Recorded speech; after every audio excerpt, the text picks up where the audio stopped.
Hello, and thank you for coming to listen to me. Today I am going to talk to you about how we get in control of our data landscape.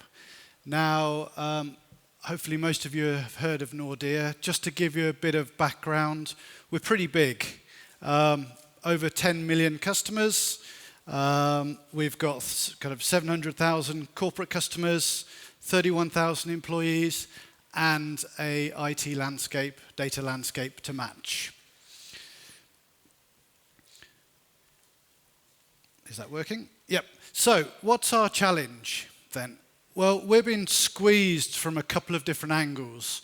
We've got the same digital challenge and analytics challenge that we've been hearing a lot about today. So from the digital side, it's about how do we create those real compelling services for our customers, whether they be individuals, whether they be corporates.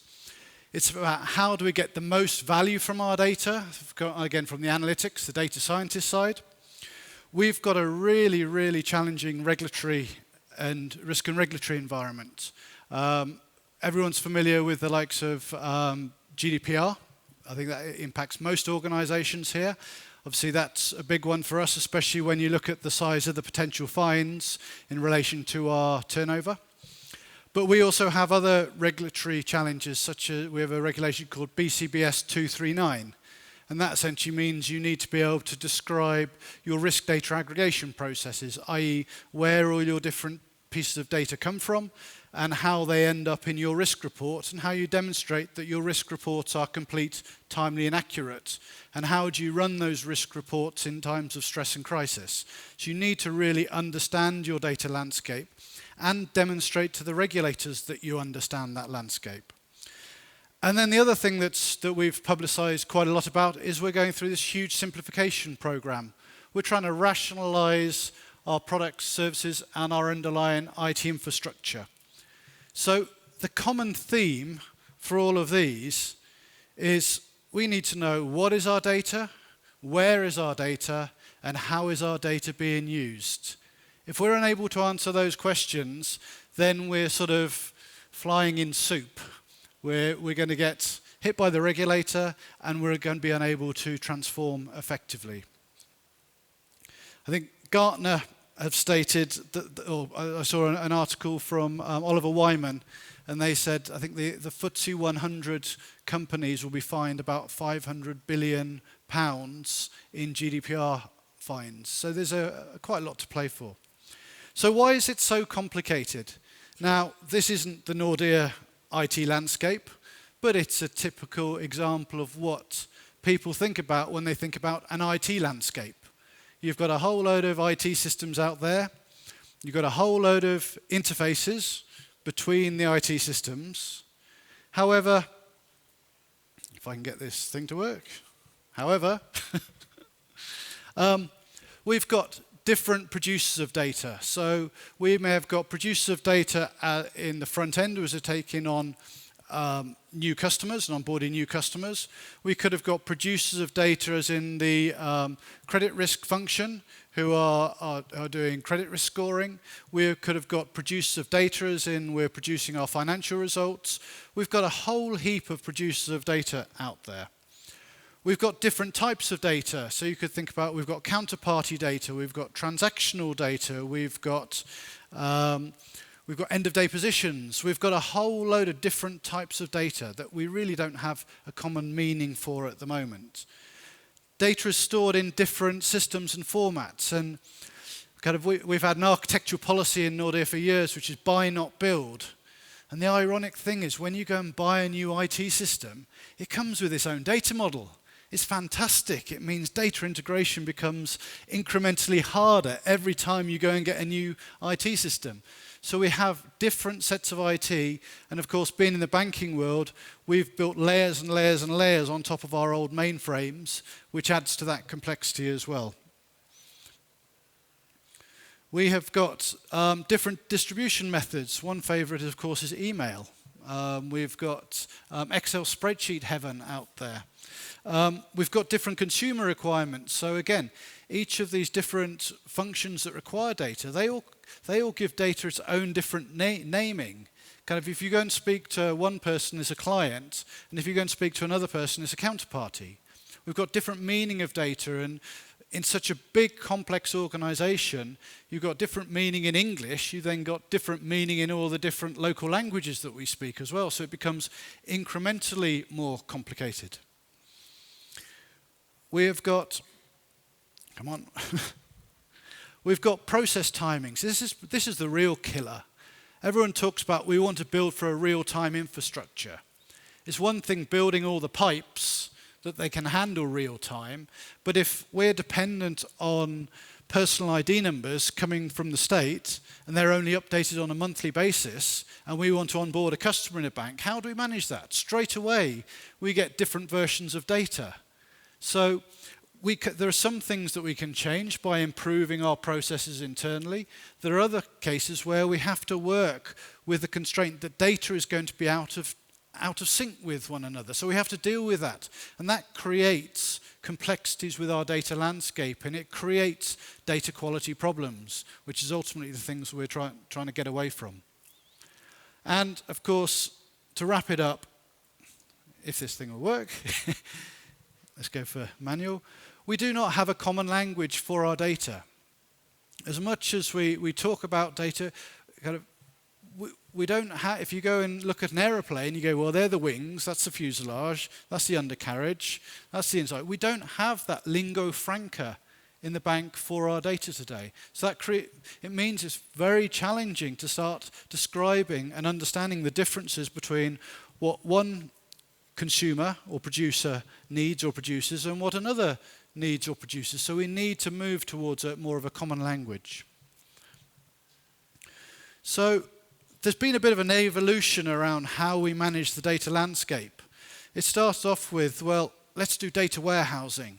Therefore, we bring all of the data into a nice Oracle database, Teradata database, you name it, and we structure it, and it's typically owned by a function, and then we try and make it available to people. And I think we've seen the problems with data warehousing is the time to get the data in. Who actually owns the data is a big problem, and how do you actually get access to the data? And then with the new big data hype cycle, we've got our nice big Hadoop stacks, and we say, great, source everything into the data lake. Let's then make it open so everyone can share it. And I think Gartner quoted, 80% of data lakes fail because you end up with data swamps. So then the new thing is around data catalogs. So we've got a number of architecture repositories that give us the catalog of our IT systems and may catalog our interfaces, but they often don't catalog the data itself. So then if you go and speak to IBM, Informatica, you name it, they'll sell you a metadata catalog and say, you need a metadata catalog so you can understand your landscape. They're fantastic. They go out and auto-discover what you've got, and it will give you the answer to what everything is. We've got a small problem there, though. If I go into our CDW, our Common Data Warehouse, and look in the loans table, I can see there's a table called loans, and I can see there's an identifier, there's a party ID, etc., etc. Great, I've got a loan. I've got loans in my data warehouse. And I've got legal entities. When I look at the data and start querying the data, I find I've got deposits in there as well. My data catalog isn't much good, is it? It's telling me one thing, it's giving me this false sense of security that we understand our data landscape, but unless you actually look at the data itself, you're actually going to be living you're living under a false sense of security.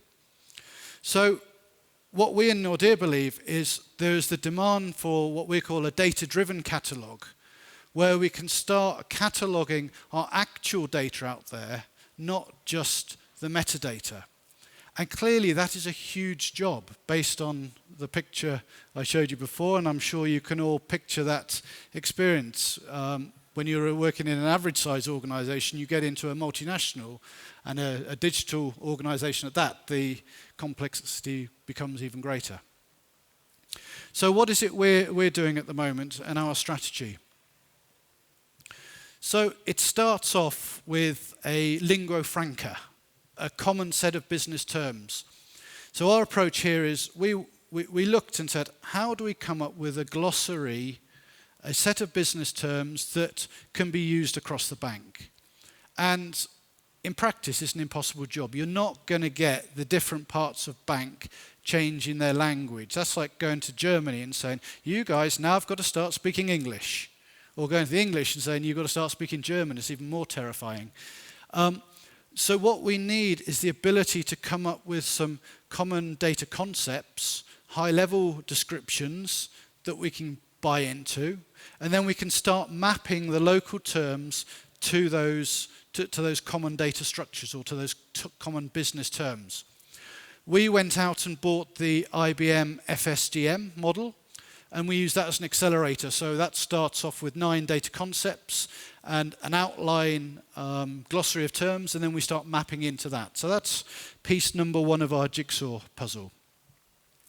Piece number 2 is we call it a business data catalog. So this, I describe it our operating model. It describes how the data landscape should work. I use the word should. It's a bit like going and picking up a motorway network and says, okay, this is how all the motorways look like in the world. As soon as I want to navigate from A to B, it doesn't tell me there's a traffic jam, but at least it tells me there's a motorway that goes from A to B. And so this is what I've described as our operating model. There's still a place for our metadata catalogs because we want to be able to know which tables and which fields we can find key information. But our focus now is really, let's make it focused. Let's not go and try and harvest absolutely everything and put it into this metadata catalog because you just get blinded. We did an exercise where we went to try and reverse engineer some of our key warehouses and load them into our IGC solution. And it just demonstrated how complex the problem is. Because you've got no chance of being able to map every single business term to all of these fields. So you just get blinded by the data. So the focus here has to be, let's be specific. Let's really focus on what counts. And then what I'd describe as our sort of jewel in the crown is what we're developing at the moment is something called an operational data catalog. And the way that works is in harmony with the glossary and the metadata catalog is we put sensors out around our key distribution and receive points. And those sensors read from the central catalogs and they report back on the actual data back into a central repository. So we call it the barcode for data because what we're not doing is going and looking at, for example, all 70 fields in a big batch file that goes from A to B. We're saying, let's understand what is really critical for the bank. And so for us, from a risk management side, it's legal entity, it's product, and it's what type of data it is. So if you imagine every package of data is unique, and what we're doing is saying, let's create a barcode for that unique package of data based on 3 or 4 key attributes. Get all of that into a central repository and then start building up a profile of what normal looks like for data distribution in the bank. So we can then start seeing, okay, every day for the last 100 days, I've seen Swedish loans originate this system and go to that system. And then all of a sudden, we see Estonian loans have originated. That's a deviation from the normal. Using our machine learning, we've identified a deviation from the normal, and we can raise an alert to the relevant consumers or producers of that particular piece of data. So this will help us enable us to demonstrate to the regulator that we are in control of our data environment. We're not going to turn around and say our data environment is now perfect. But what we do now is have a profile that says this is what normal looks like. And we can start managing that and sort of gradually improving it using good old continual performance improvement type methods. Rather than going for big bang, we've got to close this system down and move that one. At least we can understand how it works. With the same architecture, we can then start applying quality checks as well, as close to source as possible. And again, reporting those quality results back to a central repository. So that enables us to take a different view of our data landscape. Instead of the kind of the more IT view that we've seen in the past, we can look at, for example, a connection flow. And this particular example shows where we have 3 days of the same flow, but you can see in grey where something hasn't happened that was expected to happen. This particular system didn't deliver the data we're expecting to be delivered today, and therefore an alert is raised. The data event thematic view starts giving you a view, again, I think data scientists will be familiar with these type of charts that help us to understand what does our pattern of data look like during a 24-hour period. So again, this is what our data environment really looks like. It's not back to the one that I first showed you, which people think of when thinking about a data landscape. This is what our data landscape really looks like because it's a living, breathing thing. So, what are our key learnings from that? So, the first one is the data landscape is far more complex than senior management can ever really understand. I was at an event yesterday with MIT, and they put up an advert from Oracle, and it said, global CRM in 90 days. And it's just like, we're sold these stories by the software vendors. Everything's really straightforward. But our data landscape is really, really, really complicated. Secondly, it starts with describing our data. Unless we have got a common taxonomy at whatever level that we can start using to describe our data, we've got no chance of being able to categorize it and have any chance of really being able to understand it. So we need to move towards describing data. But you've got to start top down. If you look at the FSDM, it's got 7,500 terms. We calculated that if you look at then all local terms mapped together, you probably come up with around 35 million. So don't start describing data bottom up. That's my tip there. People think that they know something, but they often don't. So we've spent a lot of time going and interviewing people saying, can you tell us how this particular risk data flow works? And you go and speak to 2 people and they'll give you 2 different answers. We need to complement people's knowledge with fact. That's where we need to look at automation and we need to look at tooling. And as I've said today, metadata, it's got a purpose in life, but don't let it be sold to you as the next silver bullet that's going to save your bacon. It has its limitations. And finally, it starts and finishes with the data itself. Let's not rely on the structures. Let's not rely on just what individuals say. Let's look at the data itself. And I just want to play one YouTube video for you, which I'm often refer to when trying to describe some of our problems. Put up this next memo. If it works. You want me to read this? Yes, please. February 4th, 2004. Subject, what you know. There are known knowns. There are known unknowns. There are unknown unknowns. But there are also unknown knowns. That is to say, things that you think you know, that it turns out you did not.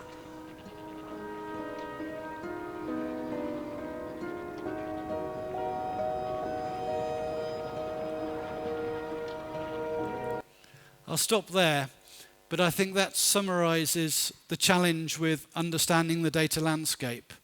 And my message really is we need a fact-based approach. I think with GDPR, organizations are recognizing that we can be more, we have to be more transparent. In the old days, it was my data, it's my data, I'm going to keep it to myself. I think that world is changing. Our COO stood up yesterday and said, we need transparency in our data. And I think now we have got that sort of catalyst for change with GDPR helping us there and with digitization and so on. Thank you very much.